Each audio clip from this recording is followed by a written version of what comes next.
powerful 7.8 magnitude earthquake has hit Nepal near the capital city of Kathmandu. Major new aftershock, magnitude 6.7. It's the worst quake to hit Nepal in more than 80 years, and even Nepal desperation is turning to despair as more violent aftershocks rattle that region.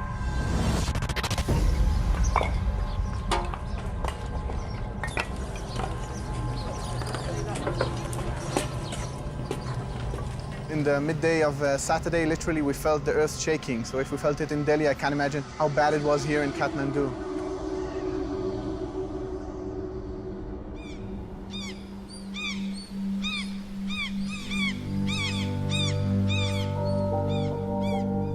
The massive earthquake killed nearly 9,000 people and injured 22,000 more.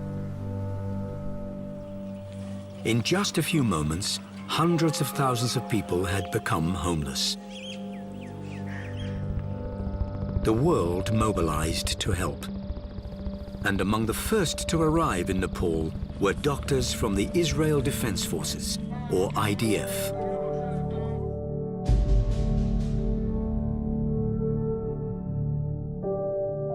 I got a phone call, middle of the night, you're going.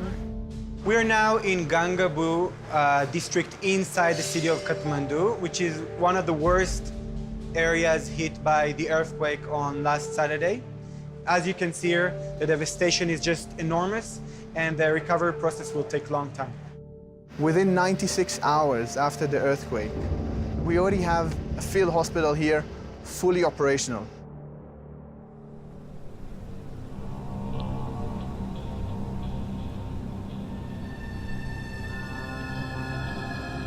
The devastation in Nepal was extreme, but for the Israeli doctors, it was nothing new.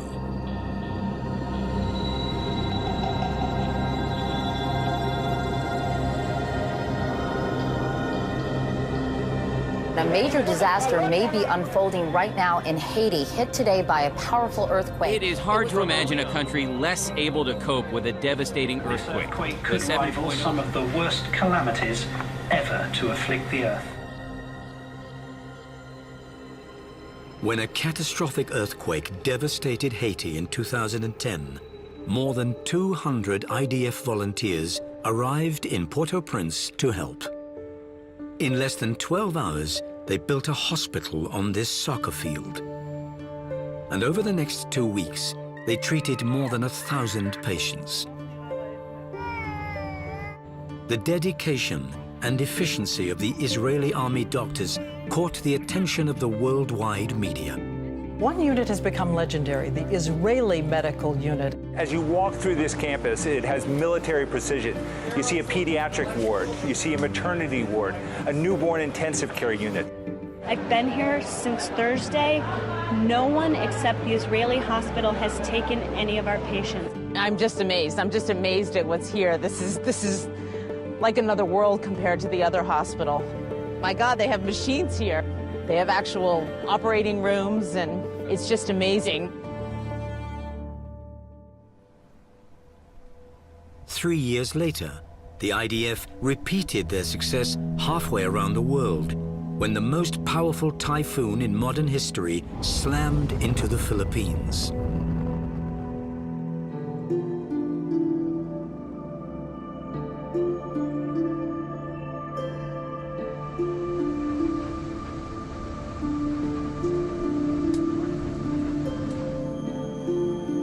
After the storm, an IDF team built a field hospital on the island of Cebu, where they treated nearly 3,000 patients, performed 60 surgeries, and delivered 36 babies.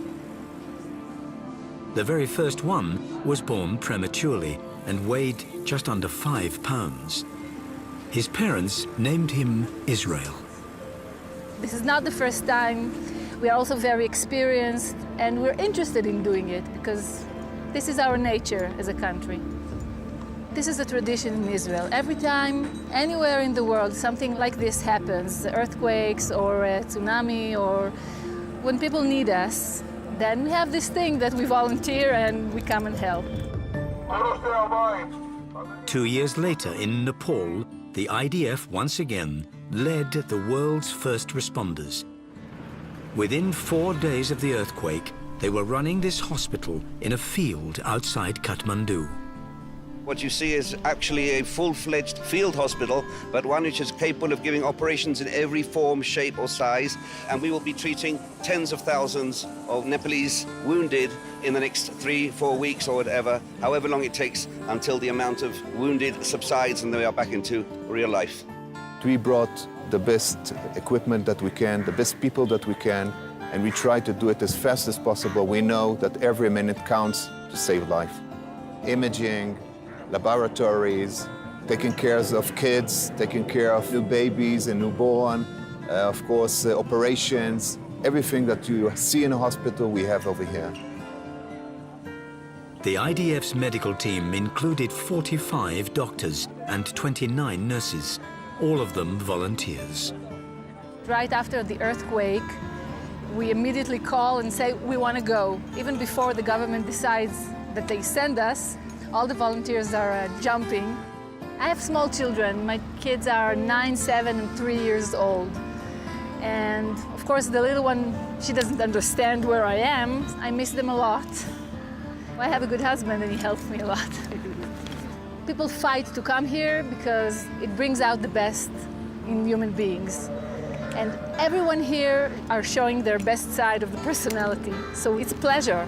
It's a pleasure to be with such good people. Among those good people were these former soldiers who were on vacation in Nepal when the earthquake struck.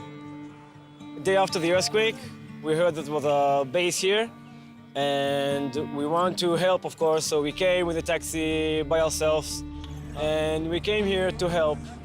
We were helping the pharmacy here with all the medical stuff and moving stuff. Basically, I helped taking some injured people with beds to the surgery. Anything they need, we're here. This is like the education of the Israeli people, like from the army and from the families and from the reality in Israel. This is how we work. This is us. The IDF wasn't the only Israeli group on the ground in Nepal. Since 2001, the NGO IsraAid has been on the front lines of disaster relief around the world. We work together with the local community, with the Nepali army, Nepali police, and we're also leading a team now of humanitarian relief aid from Norway, France, and the US. We're trying to look for survivors, to rescue whoever we can, whether it's people dead or alive. Our team just landed on Tuesday morning. We took them straight from the airport here to this building, and they started to work without sleeping, without resting, without drinking, without eating. Immediately started to work because we know that every minute is critical if we want to find survivors. Speaking truly, that no one was exactly helping us. Then Israeli team came and they first started to dig up there, and they didn't have any tools or equipment right then, but with the hand they started to dig up and they came and helped us, and that was very incredible. Under this building that you see here, they estimate that there's about 20 to 24 people still trapped there. We already pulled out 4 bodies, and we're now trying to look for more. The team used a machine called a life scanner that can identify signs of life.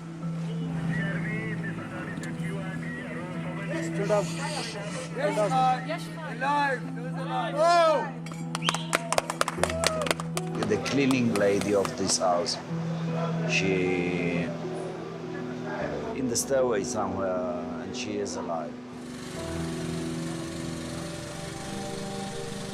After 10 hours, they pulled 24-year-old Krishna Kumari Katka from the rubble of this 7-story building. She had been trapped for 128 hours, next to 3 dead bodies. Israel straight from the airport and started digging up, and the thing they have and others didn't have is faith and hope. They found Krishna Kumari.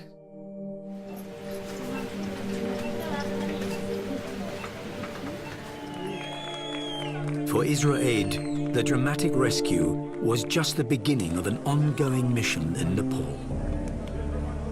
Here you see the rescue expertise, but on top of that in Israel Aid, we're also bringing medical teams, and we're starting a third trauma care program, bringing Israeli expertise to help the survivors, to help people who lost their families and loved ones, to help them cope with this trauma. In Africa, in Asia, in South America, in East Europe, you see operations that help local population and work with them closely to ensure food security, to help them ensure that they have adequate water supply, clean water. These are problems that Israel had been facing for over 60-something years and even before. And we want to share that experience. We know how important it is, and we have the experience, so there's no reason in the world that we'll only keep that experience to ourselves. In the end, I'm standing here not just as Giora, and not just as Dr. Giora or the representative of the Israeli mission, but I stand here as a Jew who believes in God, and I think that God wants me here because he wants me to help these people because they need help. I think that's not only our privilege, but our duty.